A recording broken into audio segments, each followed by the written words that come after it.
Apple switched things around this year with the new iPhone model. So there's no iPhone 14 mini and we're down to two sizes, 6.1 inches and 6.7 inches. That means that you can choose based on the features that you want and not just based on size. With the iPhone 13, if you wanted a 6.7 inch display, you had to get the iPhone 13 Pro Max. So let's go over all the new features, the display, the cameras, the battery, and we'll see which new iPhone would be the best option. Now, in terms of features, the four new iPhones are split into two. So we have the iPhone 14 and 14 Plus on the one side, and then we have the iPhone 14 Pro and Pro Max on the other side. I absolutely love the new iPhone 14 Plus. I think that a lot of users are going to appreciate being able to get the additional screen real estate without having to pay a premium for Pro features that they don't plan on using. Both the 14 and the 14 Plus displays are Super Retina XDR displays.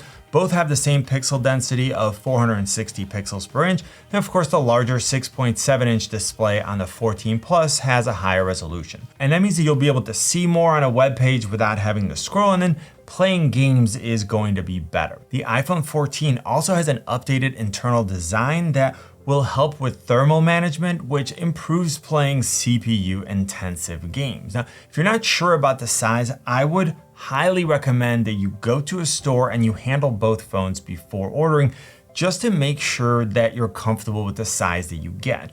For now, you can test out an iPhone 13 Pro Max, which is also 6.7 inches, and that will give you a good idea of the ergonomics. Other than size, we're not seeing a ton of changes in terms of the overall design of the phone. We're still getting rounded corners, squared off edges, and at least with the 14 and 14 Plus, there's still a notch. Apple did make an improvement with the two Pro models, and we'll get to them in just a minute. We've got ceramic shield glass and aerospace grade aluminum for durability, and they come in midnight, starlight, a new shade of blue, a new purple, and product red. And I might go crazy and do purple this year. Also, midnight black is kind of cool, but I really like the red on the anyways, we're gonna see. The 14 and the 14 Plus both have a Super Retina XDR display, 800 nits max brightness for SDR content, 1200 nits peak brightness for HDR content, and a 2,000,000:1 contrast ratio. So it's the same as what we had with the iPhone 13. The display is really nice on the 13 and 13 mini, but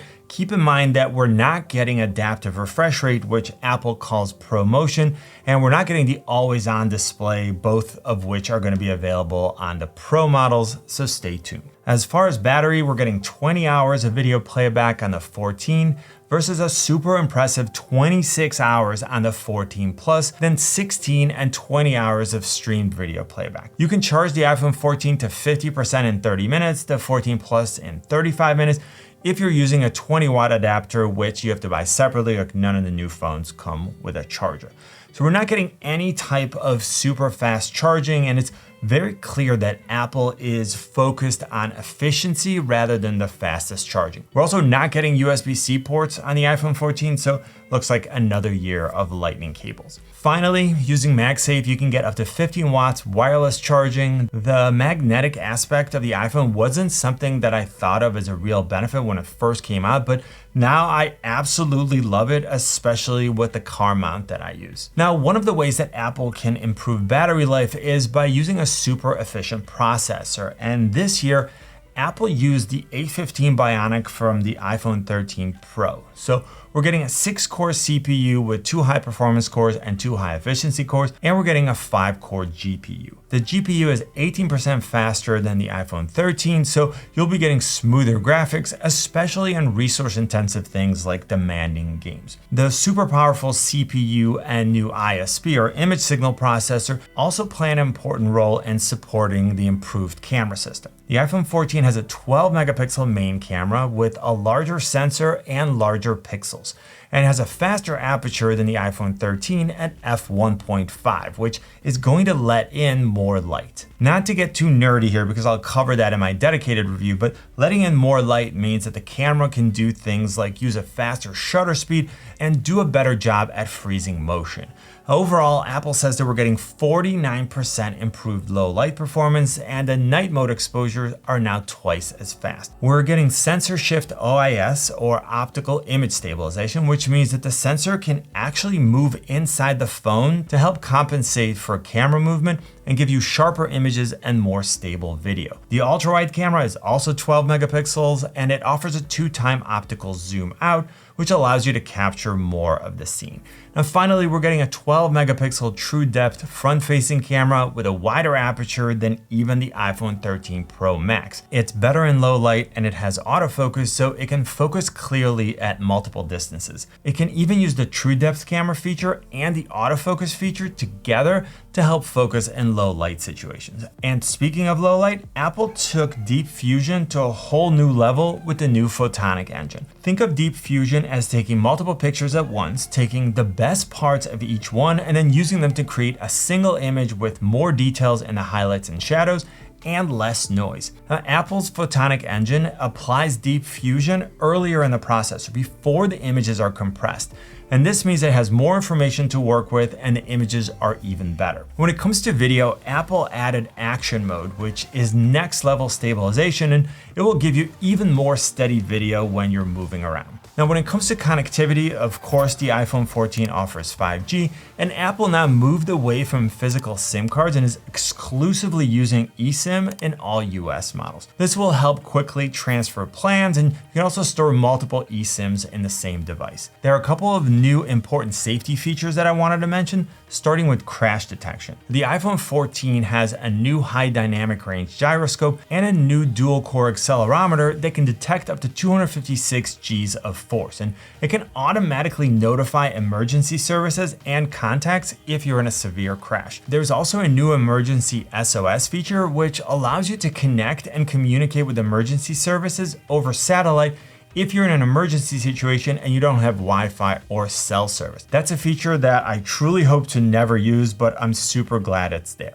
All right, so now let's get to the iPhone 14 Pro and Pro Max, and what are some of the features that might make you want to upgrade? The exterior design is very similar to the previous model and now comes in space black, silver, gold, and a new deep purple. The one standout feature in the new design is the dynamic island, which is Apple's name for the new front-facing camera notch replacement. It starts out with a new design for the true depth camera where the proximity sensor was placed behind the display.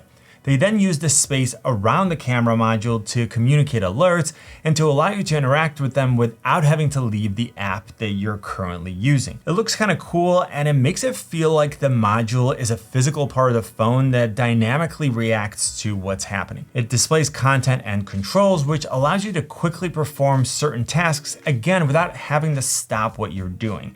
So you could do things like mute music, see when charging is activated, when devices are paired, when Face ID is used. You can control music, see timers, you can see lift notifications and sports scores, all while you're interacting with your current app. It can also be split into two separate bubbles when you need it. The new 6.1 and 6.7 inch Pro displays are essentially the same size as on the 14 and 14 Plus, but they have a slightly higher resolution. They also have a higher max brightness of 1000 nits for SDR content, 1600 nits peak brightness for HDR content, and 2000 nits peak brightness if you need it when you're outdoors. That's the highest peak brightness on any phone. Now, these displays also have ProMotion, which is Apple's adaptive refresh rate of up to 120 Hz.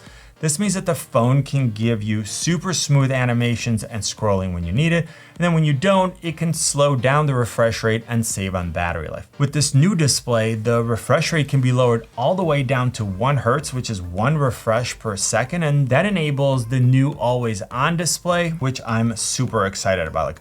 No more tapping the display just to see a notification or the time. The iPhone 14 Pro and Pro Max also have the most advanced chip in any phone, the A16 Bionic. It's built on a 4 nanometer process, and it offers even greater efficiency and performance than the A15, and it's up to 40% faster than the competition. Now, even if you don't need the additional performance, this has a major impact on battery life. The 2 high performance cores are faster and use 20% less power than the A15. And the high efficiency cores, which take care of most of the things that you do on your phone, use 1/3 of the power of the competition. So we're getting 23 hours of video playback on the iPhone 14 and 29 hours on the 14 Pro Max, which is absolutely bananas. Now the 5-core GPU on the A16 has 50% more memory bandwidth.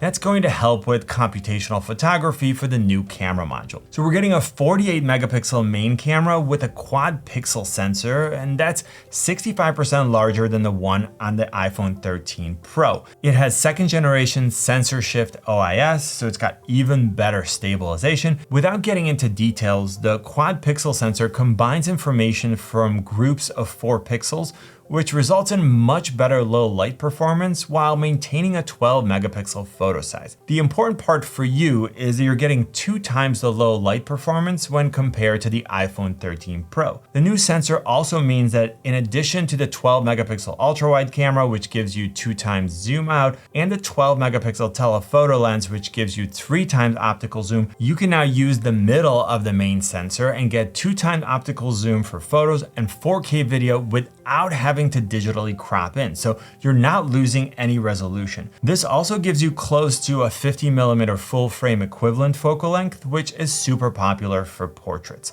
Now the iPhone 14 Pro models also give us ProRAW, which combines computational photography with the benefits of RAW format. Now this gives you much more control when you're editing, and you get higher bit depth and better dynamic range. So instead of a 12 megapixel compressed image, you can shoot a 48 megapixel ProRAW image. And that way you get the best photos possible with even more detail and less noise. We're also getting better macro capabilities with the new ultra wide camera, and the upgraded flash is brighter and has better control over pattern and intensity.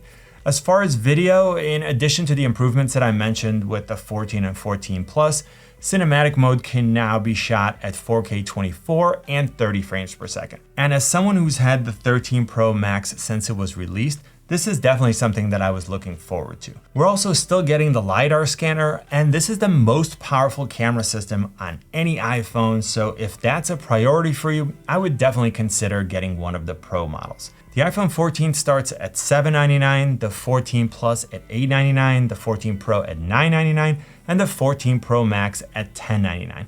And there are some great trade-in offers available. I have detailed reviews and comparisons coming soon. Hopefully this video was helpful. Click on my face to subscribe. You know what I always say, buy it nice or buy it twice. Good luck and see you soon.